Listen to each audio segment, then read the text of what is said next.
সবথেকে বেশি নিপীড়িত হয়েছে যে সংগঠনটি বাংলাদেশ জাতীয়তাবাদী ছাত্রদল। গুপ্ত রাজনীতি কিংবা বেনামে রাজনীতি কোনো দায়বদ্ধতার কোনো জায়গা থাকে না। বিভিন্ন রাজনৈতিক সংগঠন ঢাকা বিশ্ববিদ্যালয়ের শিক্ষার্থীদেরকে উস্কিয়ে দেওয়ার চেষ্টা করেছে। আমরা বিশ্ববিদ্যালয় প্রশাসনকে বলেছি লেভেল প্লেইং ফিল্ড তৈরি করতে হবে। ছাত্রদলের ঢাকা বিশ্ববিদ্যালয়ে 18টি হল কমিটি ঘোষণা করেছে।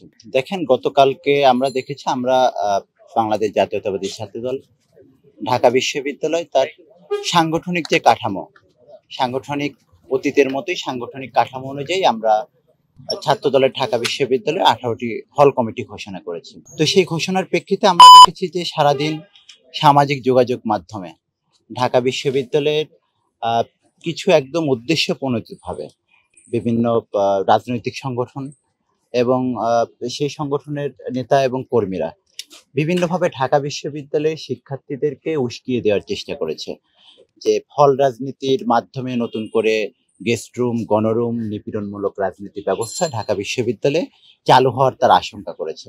এবং তারা আরেকটি বিষয় সামনে এনেছে যে 17 জুলাই বিভিন্ন হলগুলোতে হল প্রভোস্টের কাছ থেকে একটি লিখিত স্মারকলিপি নেওয়া হয়েছিল, যেখানে তারা বলেছিল যে ভবিষ্যতে কোনো ধরনের ফল রাজনীতি থাকবে কিনা এই ব্যাপারে তারা একটি লিখিত এনেছিল। দেখেন, 5 আগস্টের আগে বাংলাদেশে একটি রাজনৈতিক ব্যবস্থা ছিল, যেটি ছিল ফ্যাসিবাদী ব্যবস্থা এবং একটি রাজনৈতিক নিপীড়নমূলক ব্যবস্থা। এবং এই ঢাকা বিশ্ববিদ্যালয়ে সবথেকে বেশি নিপীড়িত হয়েছে যে সংগঠনটি, সেই সংগঠনটি হচ্ছে বাংলাদেশ জাতীয়তাবাদী ছাত্রদল।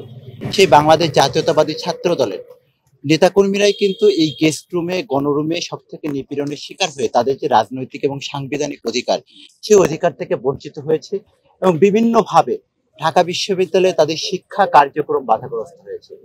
এই রাজনীতির বিপরীতে আমরা 5 আগস্ট পরবর্তী সময়ে আমরা মনে করেছিলাম যে ঢাকা বিশ্ববিদ্যালয়ে প্রত্যেকটা শিক্ষার্থী অতীতের যে গেস্ট রুম, গণরুম এবং যে নিপীড়নমূলক রাজনীতি, সেই নিপীড়নমূলক রাজনীতির বিপরীতে গিয়ে একটি উদার, গণতান্ত্রিক এবং শিক্ষার্থীবন্ধব রাজনীতি উপহার দেবে।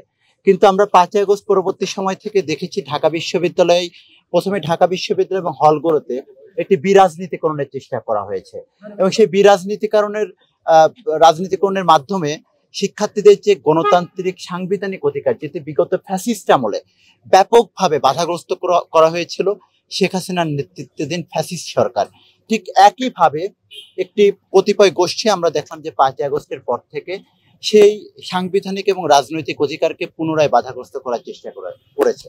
আমরা বাংলাদেশ জাতীয়তাবাদী ছাত্রদল 5 আগস্ট পরবর্তী সময় থেকে ঢাকা বিশ্ববিদ্যালয় সহ বাংলাদেশের প্রতিটি শিক্ষা প্রতিষ্ঠানে অত্যন্ত সহনশীলতার সাথে শিক্ষার্থীদের যে মনোভাব, সেই মনোভাবকে ধারণ করে আমরা কিন্তু সহনশীল একটি উদার গণতান্ত্রিক রাজনৈতিক পরিবেশ তৈরি করার কার্যক্রম চেষ্টা করে এসেছি, যাতে আমাদের সংগঠন দ্বারা কোনো শিক্ষার্থী আক্রান্ত না হয়।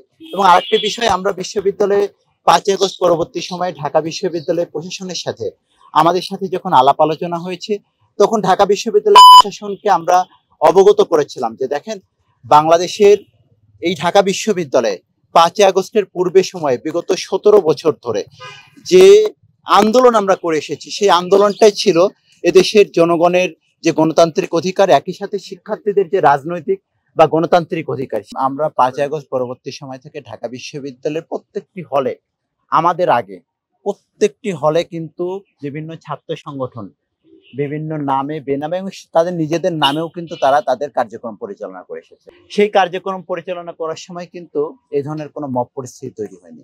আমরা দেখলাম যখন আমরা প্রকাশ্যে যখন আমাদের কার্যক্রম পরিচালনা করতে গিয়েছি, আমরা বিশ্ববিদ্যালয় প্রশাসনকে বলেছি দেখেন, লেভেল প্লেইং ফিল্ড তৈরি করতে হবে। গুপ্ত রাজনীতি কিংবা বেনামে রাজনীতি, সেখানে কিন্তু কোনো প্রকার জবাবদিহিতা কিংবা কোনো দায়বদ্ধতার কোনো জায়গা থাকে না।